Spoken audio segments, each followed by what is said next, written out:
So let me say a couple things about what we're announcing today, and then I'm going to kick it over to Dr. Oz, and then we are going to take a few questions. So as a lot of you know, there are way too many Americans who are being defrauded by very bad actors in our society, people who take the goodwill and the trust of the American taxpayer and they decide to use it against us.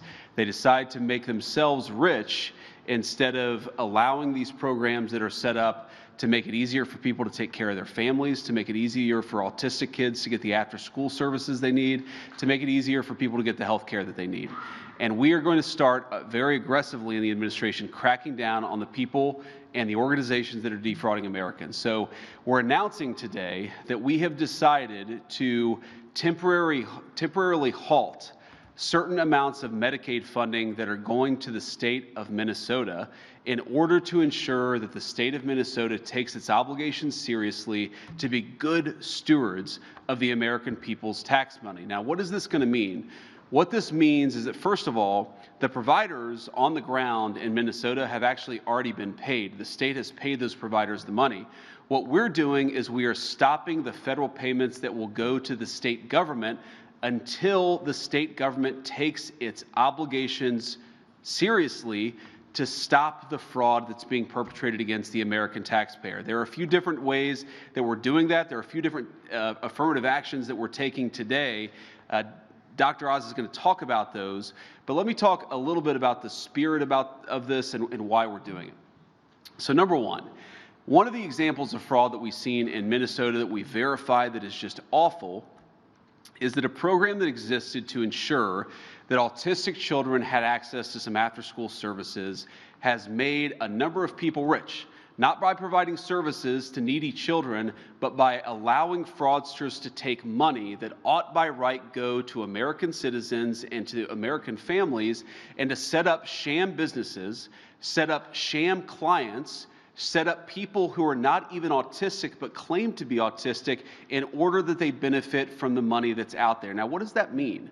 Number one, it means that a lot of people are getting rich off the generosity of American taxpayers, but more fundamentally and more importantly than that, it means that there are kids in Minnesota who deserve these services, who need these services, and they're not going to those kids, they're going to fraudsters in Minneapolis. That is unacceptable, and that's the sort of thing that we're cutting off with this action today.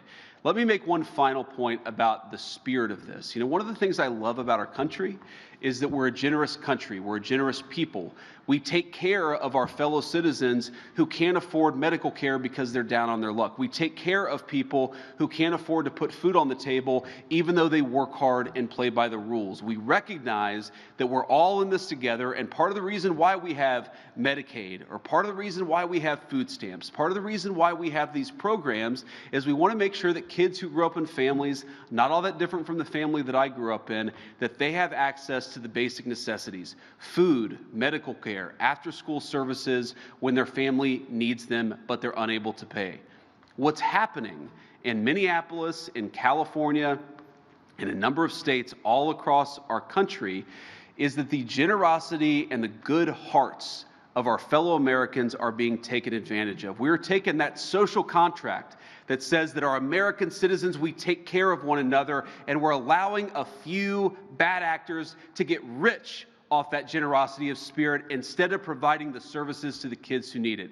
This is disgraceful. It has happened for too long. Far too many people have gotten rich by taking what is the best of the American spirit and getting rich off of it instead of providing services to kids who need it. That is stopping today. We're taking a whole-of-government approach in the Trump administration to take this fraud seriously. What Mehmet Oz and his team at CMS have done is really remarkable, and it's just the first step of our efforts. So without further ado, let me turn it over to Mehmet to say a few words about what he's doing, what his team has uncovered, and what they're accomplishing with this new action.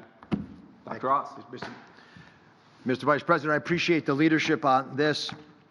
There's no question that his commitment, the Vice President's commitment to rooting out this fraud is going to make a massive difference in preserving and protecting our nation's public health programs. It's going to protect patients. I want to thank President Trump for pushing all of us to make sure we protect our most vulnerable Americans, the ones that JD mentioned, the ones he grew up with, the ones all of us know in our lives. It also protects taxpayers from attacks on our healthcare system. Secretary Kennedy has spearheaded these efforts, and thanks to his leadership, I'm proud to announce the largest fraud initiative, anti-fraud effort of its kind in CMS history. Now, why is this action necessary? Last night in the State of the Union address, the President spoke about the affordability issues that we have improved dramatically in this administration. But let's put some numbers on health care. The average family puts about $27,000 in the health care a year. They only pay $7,000 themselves, which is a lot, but there's an extra $20,000 invested for them. This is not a reasonable amount of money to spend. We have got to bend that curve downwards. It's unpredictable as well when you have to make these expenses, and the fraud that we're experiencing in America is making this already dangerous problem much worse. So we're going to fix these issues. The President last night spoke about the need for price transparency. That's going to help by making people more aware of what they're paying. It's also going to help us at CMS figure out what you should be paying and identifying fraud. To that note, the President announced last night that he's appointing our Vice President to lead the war on healthcare fraud, a wise choice. Your passion for this will make a huge difference. This is not about the money by itself. This is about people's lives and our culture, our shared values that have allowed these beautiful programs, Medicare and Medicaid, to survive brilliantly for 60 years. We believe, listen carefully, we are spending $300 billion a year in healthcare in this country for fraudulent, abusive, or wasteful purposes. $300 billion. Let's put that in perspective. If we could reduce fraud by 5%, which is at $300 billion, we would take the trust fund that's going to take care of all of us as we get older, and we would allow it not to expire in 5 to 6 years. We would double its life expectancy. That's massively important if you're going to trust a social safety net to be there for you. You deserve that social safety net. It's there. It's created. We're not going to let fraudsters steal it from you. The stellar CMS team, I want to call them out. Kim Brandt, who's videoing me over there, Dan Brillman, Capri Snap, Steph Carlton, have worked tirelessly to put this together. They've been rooting out criminals all year long. I know as well what it's like. I visited all these areas, personally witnessed what it's like to see something you know is wrong and wonder why no one tried to fix it. It's infuriating. The Vice President described very accurately exactly what you see on the ground. These self-serving scoundrels, that's what they are, who rob our federal and state health programs, have decided it is worth the risk. I'm going to make a proposition to you. If you commit crime on Medicare or Medicaid in America, and you steal, let's say, a couple $1 million, your jail sentence, first-time offender, maybe a year. For a lot of folks, that's a good deal. We have to take these crimes seriously and treat them as seriously as if they were bank robberies, because they're more dangerous than bank robberies. People get hurt during them. Let me share some of these horrible stories. The Vice President started highlighting autism. Let's get into the details of what's really going on in Minnesota. These are real cases from our group at CMS. These are adjudicated numbers. There's a fraud scheme in Minnesota where criminals, soon to be criminals, pay moms $1,000 roughly in order to enroll their children as being autistic, falsely, dishonestly claiming their children are autistic. They then bill Medicaid, this has already happened, millions of dollars for services that were never rendered, never delivered by a qualified staff member. These schemes disproportionately involve immigrant communities. They're insulated, they're able to organize efforts, and sometimes they don't understand what's going on. And it ultimately diverts resources away from kids who truly have autism. Because if every kid in the neighborhood has autism, then nobody has autism in terms of how you can manage them. There was one behavioral, and by the way, these kids, they carry that diagnosis of autism the rest of their lives. Their mom made a bad decision, the kid pays the price for the rest of their life. There's one behavioral health organization, Mr. Vice President, in Minnesota. They received $11.5 million in Medicaid payments, but the top biller submitted 450 days where they claimed they were working more than 24 hours a day. I mean, even in the White House, that's tough. It's hard to work more than 24 hours a day. How it didn't get picked up is shocking to us at CMS. There are other red flags in Minnesota, including hundreds of beneficiaries receiving treatment linked to one location, which was impossible physically to be true. We had 8 beneficiaries in one of these substance use disorder centers, 8 who were already dead, but the center was still billing us. Not only did they let the person pass, they kept billing for it. That's the level of avarice we're talking about. So CMS is done paying and chasing. We don't think jail sentences are the right way out. These criminals flee the country. Many are foreign nationals. Instead, we're launching the largest action against fraud that we've ever taken. The money's not going to ever leave the building again. We're going to start draining the swamp of the crooks that have inhabited it and are defrauding us. There are 3 bold actions. The first, and for many of you, maybe the most important, is we're going to, for the first time, take a massive action to defer funds to a state.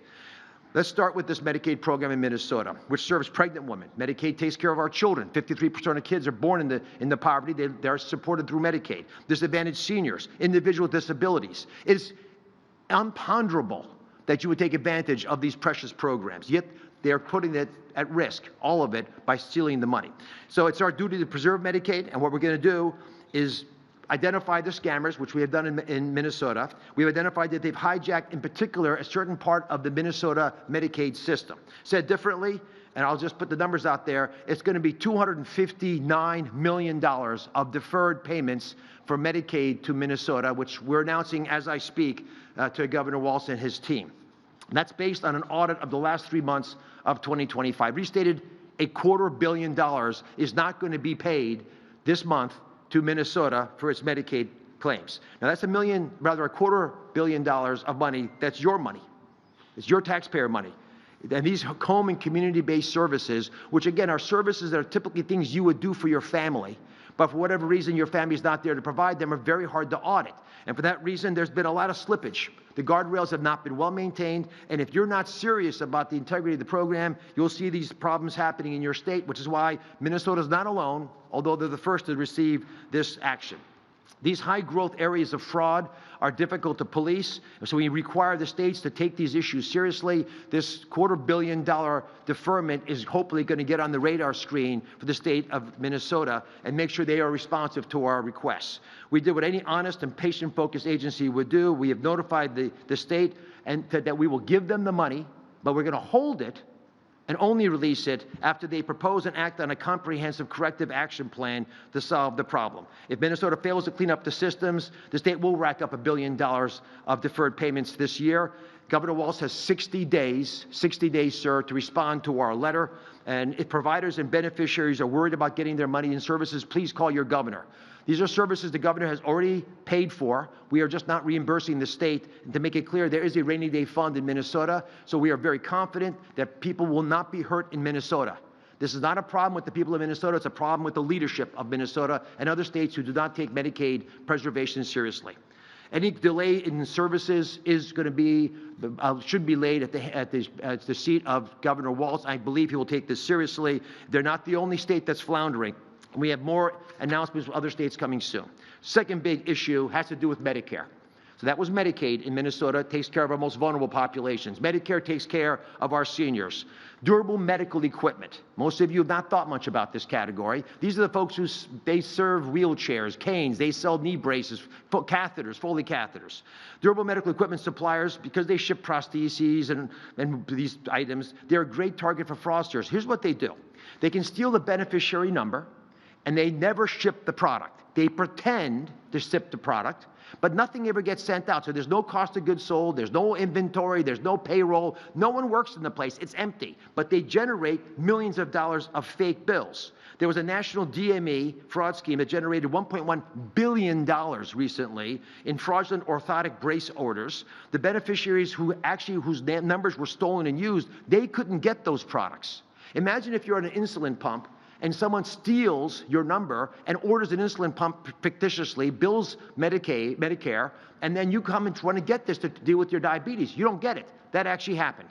And what happens to those patients? They don't know if their blood sugar's so high or so low that they might die. That's the risks that we're allowing by not taking this seriously. So today, issue number 2 is we're announcing a 6-month national moratorium, blocking all new enrollments for durable medical equipment, prostheses, orthotics, supplies across the board.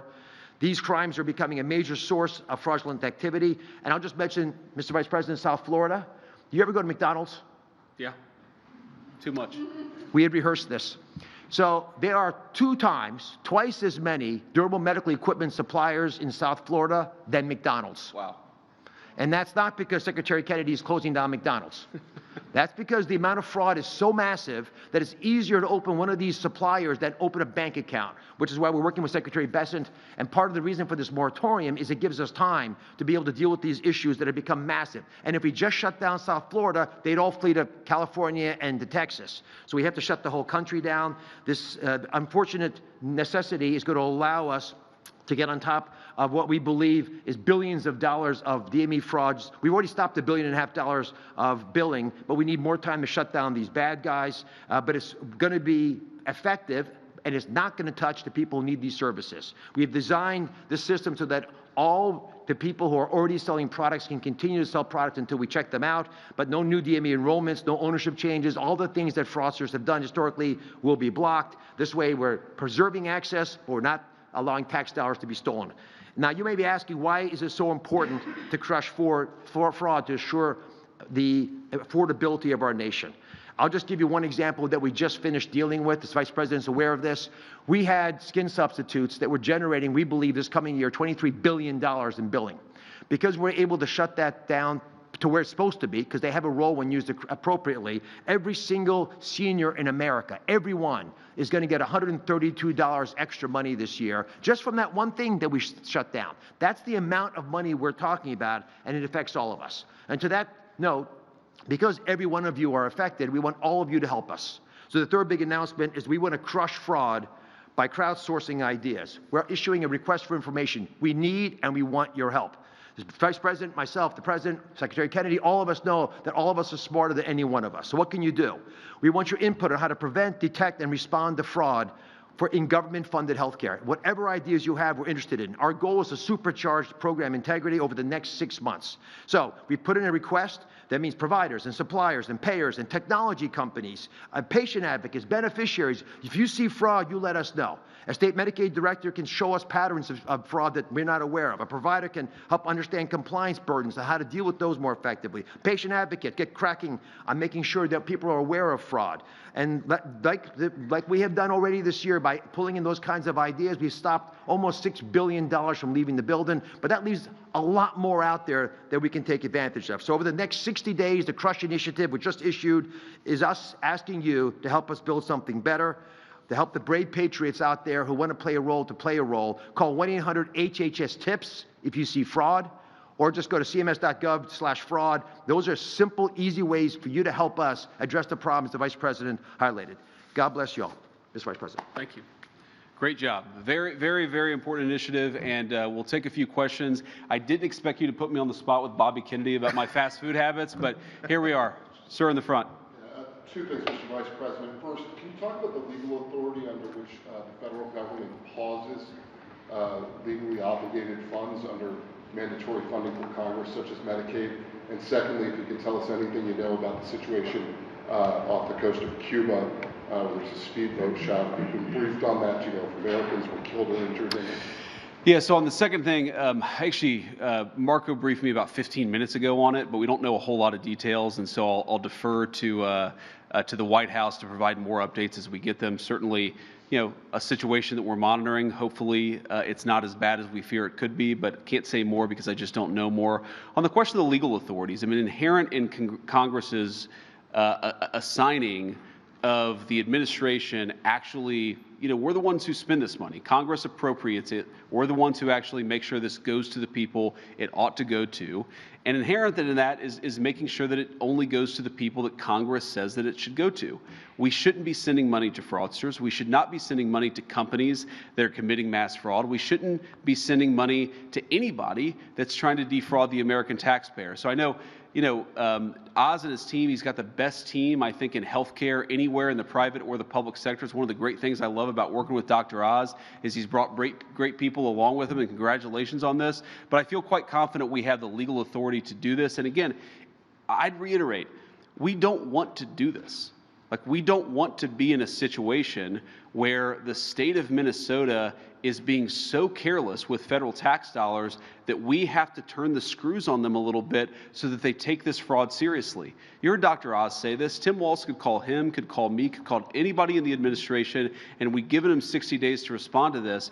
All we need the governor and the administration in Minnesota to do is something quite simple, which is to show that before you give Medicaid funds to somebody, you're taking seriously whether they provided the services that they say that they're providing. And the fact that there are so many people handing out millions and billions of dollars of federal Medicaid money without even confirming that they're doing the thing that they say that they're doing, it's a disgrace. It's a defrauding of the American taxpayer, and we're stopping it. Caitlin. Thank you, questions. One, on the 60 days that Governor Walz has to respond, what exactly is the condition that he needs to meet for this funding to be released back to his state? I just wasn't really clear on that. And secondly, on Iran, while you're here, can you explain to the American people why the United States would need to strike Iran to stop them from getting a nuclear weapon if the United States obliterated their enrichment program last summer? Well, I'm not going to make any news on Iran today, Caitlin. I'll let the president make those announcements. As you know, he is sending 2 of his best negotiators to Geneva tomorrow in order to continue to try to strike the best deal possible for the American people. But the principle is very simple. Iran cannot have a nuclear weapon. If they try to rebuild their nuclear weapon, that causes problems for us. And in fact, we've seen evidence that they have tried to do exactly that. So the president sending those negotiators to try to address that problem. As the president has said repeatedly, he wants to address that problem diplomatically, but of course the president has other options as well. On what we need to see from Governor Walz, I'll say something about that briefly and then turn it over to Dr. Oz. Look, it's actually pretty simple. What we want to see from the governor of Minnesota, from the entire administration there in Minnesota, is some affirmative steps to make sure that the people who are billing us for Medicaid services are actually providing those Medicaid services. The main source of fraud, whether it's a small business or a bigger company, is you have people who are billing the government millions, tens of millions, billions of dollars saying that they're providing a service, but there's no actual confirmation. There's no follow-up to ensure that they're actually providing those services. We want to see that follow-up from Minnesota. Dr. Oz maybe can speak to a little bit more about how exactly we want to see that. Let me combine both these questions. So on December the 7th, we sent a letter to Governor Walz asking for a corrective action plan, which is a mechanism for us to extract from the state what they think they can do to fix the problems. The answer we got back at the end of the month, which is what the deadline was inadequate. We alerted them to this. We issued guidance that we were going to defer income based on an audit of last quarter's money. So we actually went dutifully through all of the bills that were sent to us. We found that of these high-risk services, roughly half of them, you really couldn't trust the data we were looking at. It's not that the numbers don't add up. The backup to the numbers is not there. So what do we need to have happen? We need to know that the providers actually are the real providers. Oftentimes, there's no person that you can associate with the treatment itself. We need you, after you adjudicate who these providers are, make sure they're not already in trouble for doing bad stuff, and then evaluate all the current providers to make sure they're supposed to be able to provide these services. And there's a whole slew of tools that we can use, including checking before you pay the bill that the bill is legitimate. That prepayment review is incredibly important. It's cumbersome. It's clunky. We wish we didn't have to do it. But I'm going to highlight something that the Vice President mentioned. These are services that we normally would not pay for. They're services we give to you because your family can't do them for you. If it's a hernia operation, there's a dozen people who have credentials, licensing, we can use a scar. But if your service is transporting you to the doctor's office and you can't tell me who actually drove the car and why they billed so much and that the patient didn't even go to the doctor's office, then we have to do our job, which you would want us to do, which is to ask for some backup, and there wasn't any backup. So to echo, 60 days, that's the deadline. We expect to hear back. We've been following the rules meticulously to do this correctly, which is one of the reasons we're optimistic we'll be effective in Minnesota. Great. Vice President, I'm just wondering about this huge universe of fraud that you're talking about, $300 billion. Like, how did you arrive at that number? What number is realizable in terms of savings? And you've mentioned California, you've said that you're going to move on to other states. Can you just give us a kind of snapshot of where you see that, and are all of the states that you're going after and where you see these problems ruled by Democratic? I mean, California and Minnesota are both Democratic-run states, so just give us a little bit of a preview. Well, you said ruled by Democrats. We didn't use that word. You did. But here's what I'd say. $300 billion in the grand scheme of how much the federal government spends on healthcare services, it sounds like a ton of money. It's actually, the federal government spends well over $1 trillion in providing medical services to the American people. And based on what we've seen, based on the amount of services that we've seen that have been billed that are fraudulent, and also based on the fact that in a number of blue states, and this is true as far as I know only in blue states, where you have illegal aliens encouraged to get on the Medicaid program, we actually think $300 billion may be conservative. And we certainly, our ambition here is to get as much of that money back for the American taxpayer as possible. Again, we're taking the social safety net. We're taking something that exists for the benefit of people who can't pay for medicine on their own. We want to help our fellow Americans. We can't do that if those programs are being defrauded by people who either shouldn't be here in the first place or have the legal right to be here but are committing criminal acts by defrauding these systems. Can I clarify one number? Go ahead, please. Just on the numbers, the $300 billion is from the Kaiser Family Foundation assessment of estimated 5% fraud in all healthcare, not just federally funded healthcare. So it's 5% of the total, roughly $6 trillion. We spend almost close to $2 trillion, $1.8 trillion of federal monies. So the federal portion will be about $100 billion, and we believe much of that would be achievable. It's not fraud; it's fraud, waste, and abuse altogether. Sorry. Yep. No, man. Thank you very much. Yeah, you can go first and then you. Okay. Thank you very much, Vice President. As you know, the Kurds have been loyal allies to the United States for decades. You're fighting dictatorship in Iraq. We're fighting terrorism in the region. And recently, President Masoud Barzani worked closely with the U.S. Special Envoy to Syria to help find a peaceful solution to the conflict there. How do you see the future of the strategic relationship between the Kurdistan and the United States of America?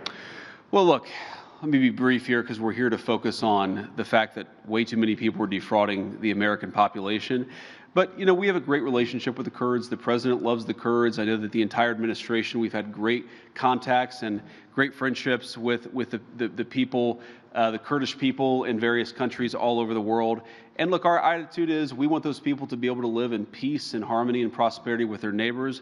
We've pursued a foreign policy of peace in part because we want the Kurdish people, but also the Arab people who live there, the Jewish people who live there, the Christians. We want everybody to be able to live in peace. And that has been the main focus of our policy in Syria. It's been the main focus of our policy really all over the world. Ma'am? Yeah. No, let's, thank you. How do you intend to make sure that the consequences of ending these fraud programs in Minnesota don't impact the people who are enrolled in Medicaid? And at a bigger picture, how do you think that the polls show that Democrats historically have the advantage on healthcare? Do you think that these efforts on fraud might change that for Republicans? You know, I'm not really worried about the politics. I'm worried about the justice of it all. I think it's offensive that American taxpayers pay into these programs and they are defrauded. And I think in some ways, more significantly than that, it's really sad that American children who need these services aren't able to get them because it's going to fraudsters instead of somebody else. So here's what I think. I mean, look, we're certainly going to make sure that our anti-fraud efforts go after the fraudsters and not after anybody who actually benefits from these services. But I actually think the question is a little off in a way, because the problem is not going after the fraud. The problem is the fact that these programs are being defrauded to begin with. They will not exist. Our social safety net will disappear unless we take fraud more seriously. So what I'm most worried about is that unless we preserve these programs for the next generation, they're going to disappear and all the money is going to go to fraudsters. Go ahead. You're mentioning a lot about justice of it all. So what exactly would that look like?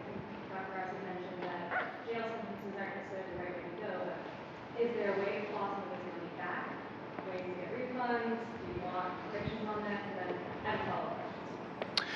Yeah, I mean, look, there are certainly ways to claw some of the money back. It depends on the circumstances of the case. When you're talking about hundreds of billions of dollars potentially in fraud, that's a big universe of cases. There are different ways of anticipating it. You know, you heard Dr. Oz say some of these people, they will commit a crime and then leave the country. Obviously, we're not going to prosecute people who aren't even in the United States anymore. But I really do think that criminal penalties for some of these fraud cases have to happen. We have to make sure that we stop the fraud being committed against the American people. And if you violate the law in the process of defrauding American citizens, you ought to face the full consequences of the law. And then on that, you said a few weeks ago that there would be a new Assistant Attorney General position to advance this effort. Can you give me an update on the timeline for when we might see a name announced, when you want the Senate to start working on confirmation of that? Yeah, so I believe we have the name announced. I would say that Colin is on the Hill maybe today or yesterday. Colin will be the new AAG to help us combat fraud. I believe he's had great meetings all over the Hill today as part of the Senate confirmation process. I think he's impressed a lot of people. He's certainly impressed me. And again, we have a whole of government approach. I mean, what Dr. Oz is doing at CMS is very, very hard work, but it's not the only thing. We're trying to buttress it with a whole of government approach. Scott Bassett at Treasury is going to work on this. We're going to have our great Department of Justice work on this. We want to take this seriously because it's a serious problem for the American people, and so we got to fix it. Go ahead. Thank you. Will the way that you're handling fraud in Minnesota by withholding this Medicaid reimbursement serve as a playbook for how you'll handle it in other states, or are there other tools that you'll be using that you'd like to preview? Well, I think it can, certainly. There are certain things that we're doing in Minneapolis and Minnesota that we're not going to be able to do in other parts of the country because the fraud is going to be different in each place. But yeah, I think this basic model of saying to people, hey, you get a massive amount of money to provide a service to people. Did you actually provide that service? The fact that it's even controversial that we're asking these questions as a government goes to show how much the culture of fraud has permeated Washington, D.C. Think about this. We're talking about people who take money from autistic children. They pretend their children or some other person's kid is autistic.